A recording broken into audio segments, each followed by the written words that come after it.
Welcome to From Caving In to Crushing It, the podcast for those who find themselves immersed in adversity and choose to write their story instead of having others write it for them. I'm Drew Durrani, and I'm your host. Hey, Joe. Good to see you, my friend. Thanks for coming on. My pleasure. My pleasure. Thanks for having me. Looking forward to this.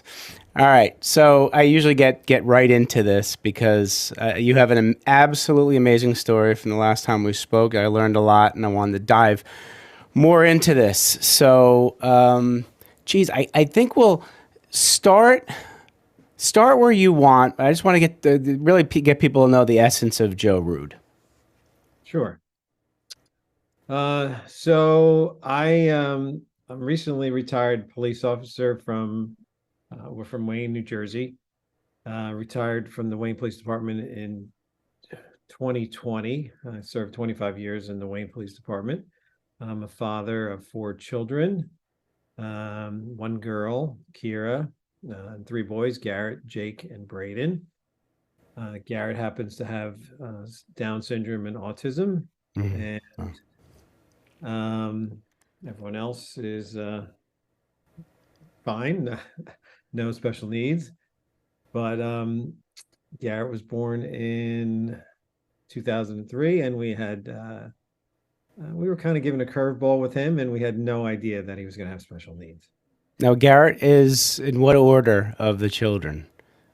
He's our second. So your second. So your first is what's your Kira. first? Okay, and born without special needs. So the second time around, you were kind of throwing a curveball. Tell me about that. It resonates with me because my oldest son has autism, and we didn't expect that. So I'd like to hear, your point of view and how that came about. Your thoughts and all that. Yeah. So we had our daughter Kira, and she was our little Miss Sunshine, so to speak. And then we were pleasantly surprised when we were having my wife was pregnant, Paulette was pregnant, but she was carrying a little low, and she was being monitored for low birth weight, and for the baby. And then the day he was being born, I remember specifically, being in the delivery room, being a police officer. When he was being delivered, you could see the looks on the doctor's face and the nurses that something was wrong, and we didn't know what it was. Um, but they kind of called us in the room, and they said to us, we have to talk to you about something. And we were so nervous, and they told us an hour later that he had Down syndrome, and we were kind of blown away. Because we had been seeing specialists, and no one caught it. Not that it would have made a difference, but had we found out later that a lot of children with Down syndrome have holes in their heart, and he happened to have a hole in his heart, and we would have chosen to have him born at a different hospital. Fortunately, right. Everything worked out. But that began our journey into the world of special needs. Right. And what was your feeling at that point? Some people have that victim mindset, some are just surprised, and some have just unconditional love. Just curious what that feeling was when you learned about Garrett. We were a little bit of shock. We didn't know how to act or react. Yeah. I remember someone at the hospital, I don't know if it was a nurse or the nurse, gave us a poem called Welcome to Holland. And she happened to be, I think, related to my sister-in-law. Okay.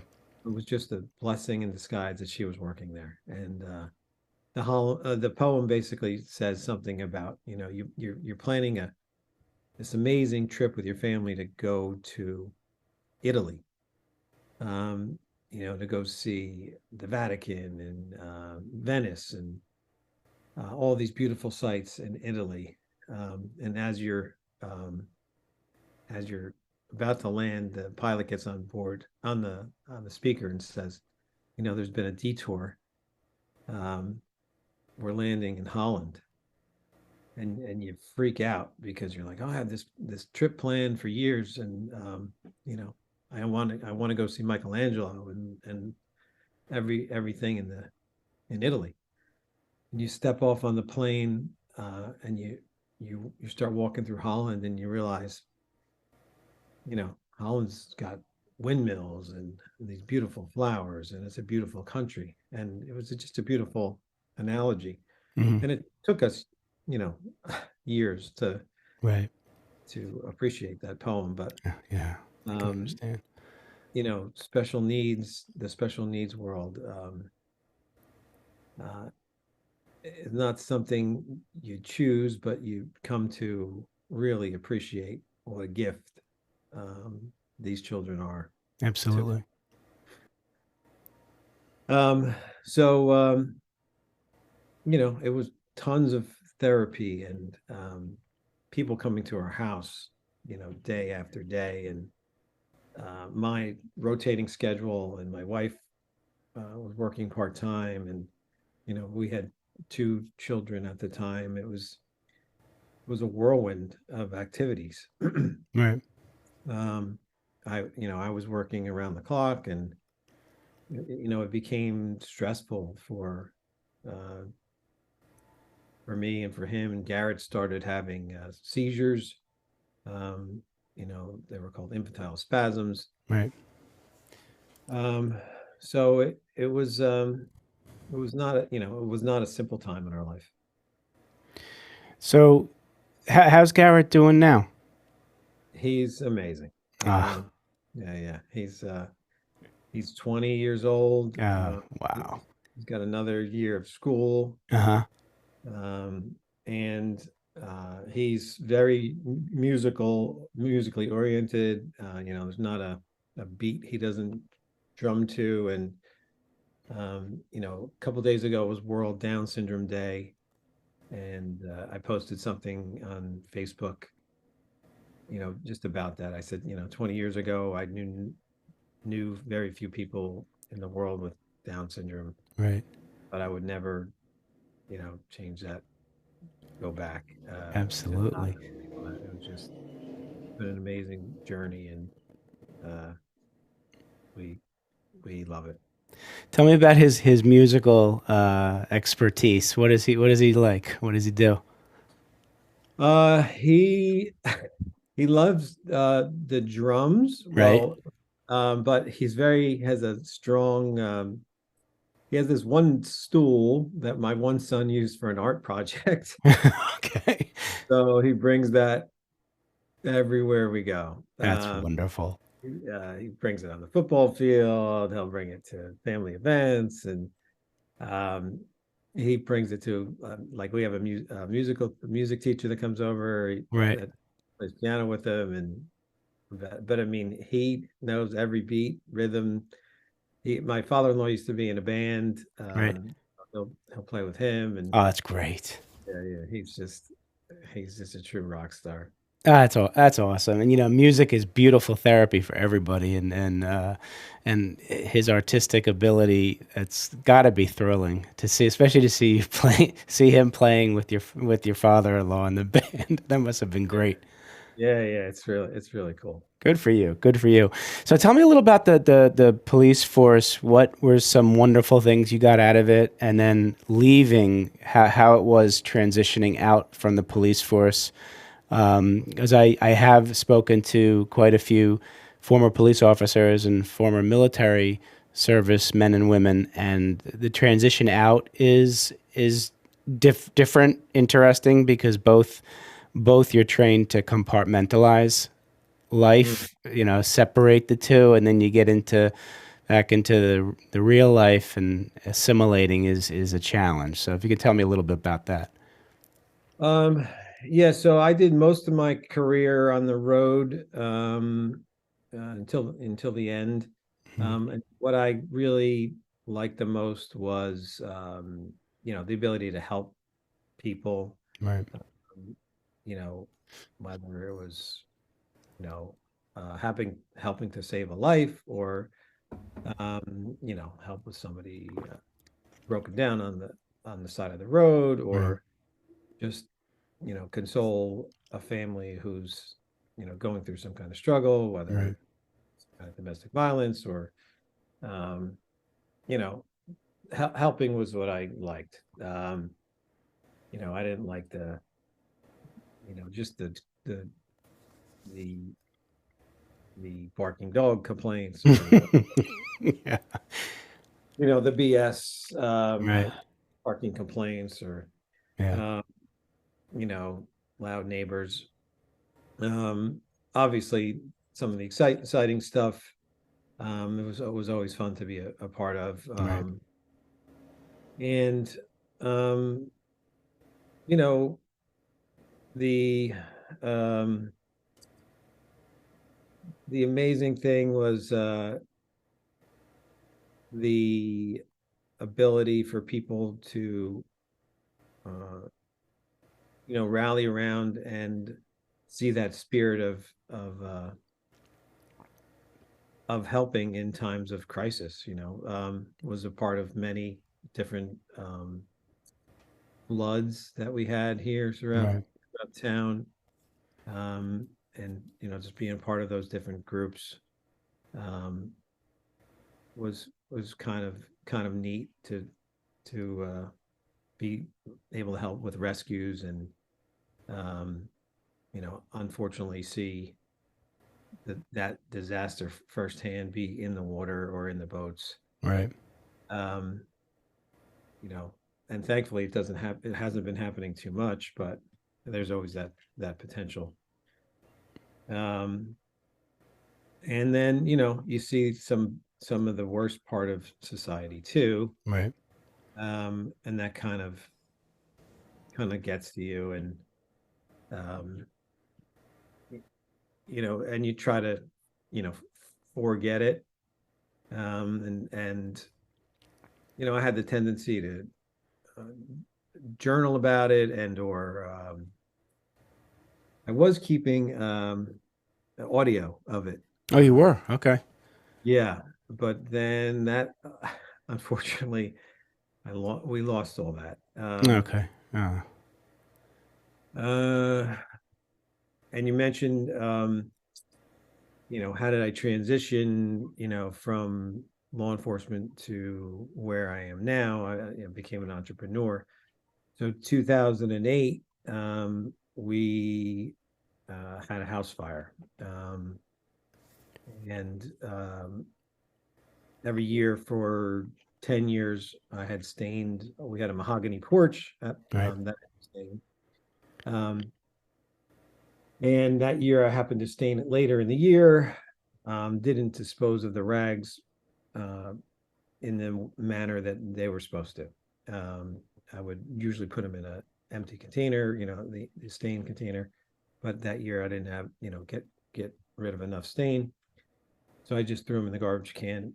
And I happened to go to the emergency room that night because I, wasn't feeling well. And as I came back, I noticed it looked like there was a light on at the end of the driveway, and I thought the kids maybe had left a toy on. Um, and at this point, we had four children. mhm, And as I pulled up, I realized there was a small fire in the garbage can. So I hopped out of the car, and I was like, "Let me try and put it out." I grabbed the hose from the side of the house, and that, for whatever reason, was disconnected, and I freaked oh out. boy, okay, So I ran up the stairs and tried to get in the house, and I realized I left my keys in the car, which was still running. So I started banging on the door, and um, I started screaming, get out, get out. And I guess my wife instinctively came running down the stairs with, well, we had a 6 month old, however old the kids were at that time. But my daughter was 7. So it was 7, now we have our son with special needs who's 6, maybe a 5 year old and a 6 month old. Wow. Get them all across the street to the neighbors. And that night I had brought a propane tank under the porch. We were going to do a deep fried turkey. Um, Oh boy. and uh, as I'm deciding whether or not to go back inside, to get some stuff out, the propane tank explodes, and we lose the whole house. So um, it was, a complete disaster. My father and I had pretty much rebuilt that whole house, after 10 years, and you just watched the whole thing go up in flames. Oh my gosh, Joe. It's interesting. If you hadn't been feeling well, sick, and gone to the emergency room, you wouldn't have been then driving back and parking at the time you saw Yeah, the light. You yeah, think about those types of the way that unfolded. yeah, Unbelievable.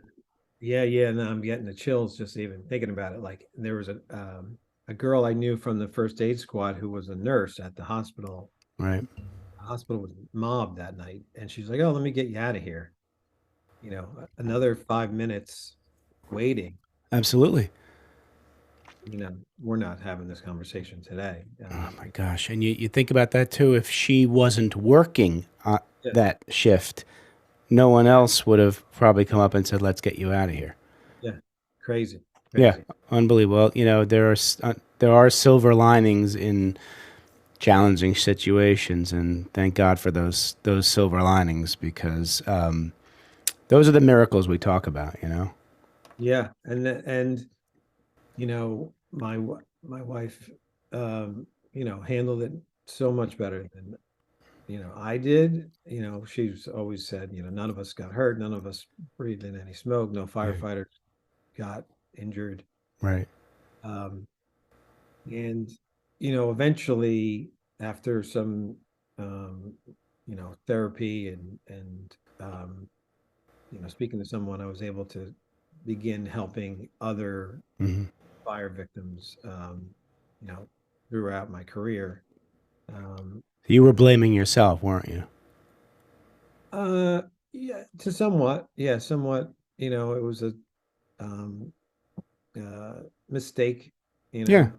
that I made, um, and but I was able to help, people at the paint store, Right. other, other victims get back on their feet. Right. Even to this day, how many years ago was it now? 14, 15 years. Right. So whatever the plan is that God has for us, it Right. all worked out. Well, tell me about the people you've helped since then, because I think you told me a couple of specifics where you, because of your experience, now you've been able to help people with fires and whatnot. Yeah, so I mean, there was we partnered with like the insurance adjuster, who helped us. um, I was able to basically, because of my connections in the police department, go to different fires, throughout the town, not as a paid person, just as an experienced Right. person, Right. and um, go to these different homes and basically say, I've been in your shoes. Um, Reach out to this person, and he can help you, Hmm. because you're in shock now. I've been there. Um, they this is all just stuff. Right.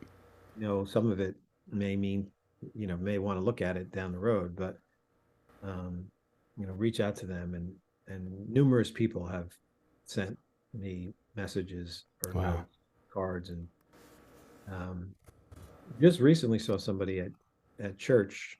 We were standing in the aisle, and I had no idea who this person was. And they're like, "Are you Officer Rude?" And it's like, "Yeah."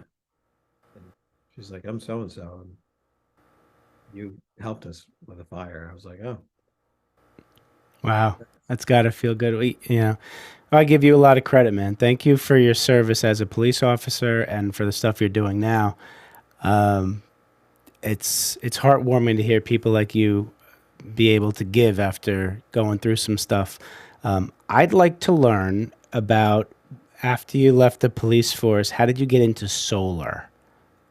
yeah." So while we were looking for a place to stay, the community rallied around us like beyond crazy, like Uh-huh. crazy, like you can't even imagine. We had four kids in four different schools, and it was nuts to the point where we had to like put an ad in the paper and saying, "Thank you for your help. Please help somebody else," something like that. Oh, wow. Okay. Food and clothes and Right. don't. Right. It was so overwhelming, so Wow. generous. And so the guy who lived next door to my in-laws, or two houses away, Hmm. um, owned the property next to them. And he said, "Joe, you guys could stay here until you get back on your feet. We're gonna make this house green." And I'm like, "I don't care what color you're gonna paint it." I love that answer.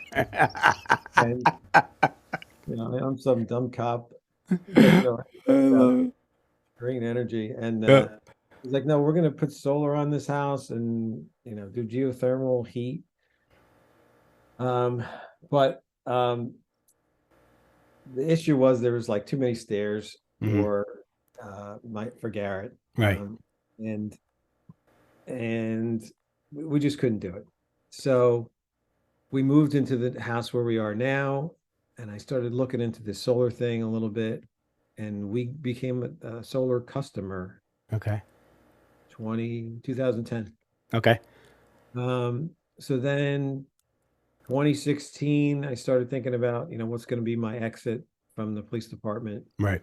And I found this company that I'm with now called Power. And I really like their mission and their values and, um, their objectives of giving back. And they're a public benefit corporation. And I started working with them part-time, in my spare time. And I've been doing it since then, Hmm. you know, and my goal, um, is to help every homeowner that I speak with. But Right. eventually, I really want to focus on the special needs community and help Okay. those. We do mostly residential solar. Hmm. Um, if a commercial project comes my way, then I have different connections for that. But Right. um, so yeah, I've been doing that since 2016, and we're saving the world of dirty energy. Good for you. Good for you. Well, when you get to the point where you know what you want to do for the special needs community, keep me informed about that because I would love to support. Yes, yes. Yeah, ultimately, um, like I said, Garrett has another year left of school, Right. uh, and we're contemplating creating some kind of like a cafe. There's one that we're modeling it off of out of that's based out of Long Beach Island called the Mhm. Compassion Cafe, Okay. which really employs um, young adults with disabilities, and um, they serve breakfast type items. And Hmm. uh, employees also do like little skits. They play music. It's a it's I think it's like Monday through Thursday, and they work from like 7 to 11. Hmm. um, so we're trying to get that going. Maybe there's a space here in Wayne at the Y. Oh, that's a wonderful idea. Yeah, yeah, so I'll keep you posted. Compassion Cafe. All right. I get when I get back down to Long Beach Island. Do you know what town it is in Long Beach Island? um Last year they did it. They hosted it at the Seashell, Okay. uh, and I think it's going to be back there again. So it moves around. So it's not an actual like. Yeah, so like Okay. whatever local business, the year before they had it at Barry's Do Me a Oh Flavor. yes, that's I love that place. Yep. Yeah. So last year was at the Seashell. I think it's going to be back there at the Seashell. You think? Okay, because I'm going to go down this summer, so I'll go down to the seashell and find out about Yeah, that. so That's a great idea. they donate their time, whenever the summer season kicks off. Ah, that's awesome. Yeah, I'd love to. If you do that up in down in Wayne, man, let me know. That'd be Yeah, awesome. I will. That'd be Yeah, yeah. wonderful. Absolutely. So, as much as I'd like to talk to you all day, we'll wrap this up, and I like to end with two questions. All right. So now you put your advisory cap on, and you're sitting with young 7 to 10 year old Joseph Rude, and you want to give him some advice about life. What is that one piece of advice you're going to give young Joe? Uh, don't give up on your dreams just because um, some coach or adult has given their opinion about you that you're not good enough in a sport or uh, something you're passionate about. Wow, Um, that's good advice. May I make the assumption that you had some experience with that? yeah, Mm-hmm. yeah. And I'm fortunate that my second son Jake is extremely passionate about baseball, Yes. and he's that it's all he's been doing since he's like 4 years old. Aw, He reads it, and um, he you know so to the point where he's a little crazy. I love it. I love it. Yeah. So and you know and we're telling him not to give up on his dreams, and he's going to be playing next year, Good. college baseball. Awesome. Yeah, so and I remember I was the last kid cut from the high school team, and it was completely deflated. I got Yeah. home, Yeah. my moped was stolen that day. Oh, geez. It was like a crappy day, It's and like one of those days. Yeah. yeah, so Well, that is great advice. Now, thank you for sharing that, Joe. You're going to put a different hat on now. Now you're talking to Joe, who's embarking on his business career, entrepreneurial career, whatever type of business career he's going into. What business advice are you going to give young Joe? young 7-year-old Joe. No, we're at the young 20, 19-year-old Joe embarking on his business career. Still young at 19, 20. So, what kind of advice are you going to give him? Um, would tell him um, this isn't your forever job, and try multiple things. There's you can learn a lot from many different people, and um, and network with as many different people as you can, because um, there's a lot of people out there with a lot of great experience. That is certainly great advice, Joe. Thank you for sharing.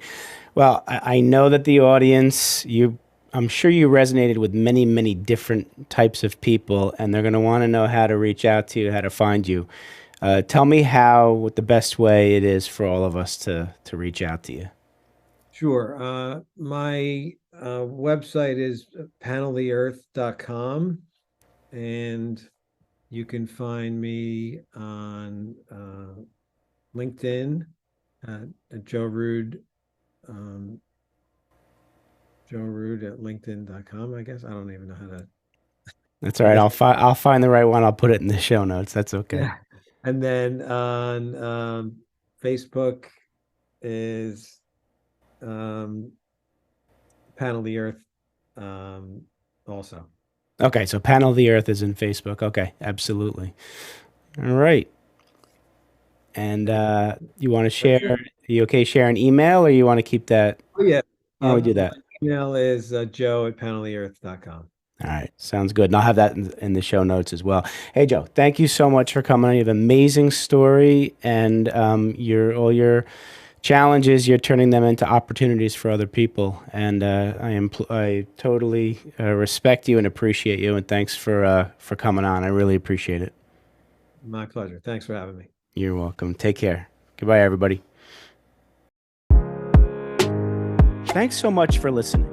If you enjoyed the episode, please subscribe and give us a review to help others find it.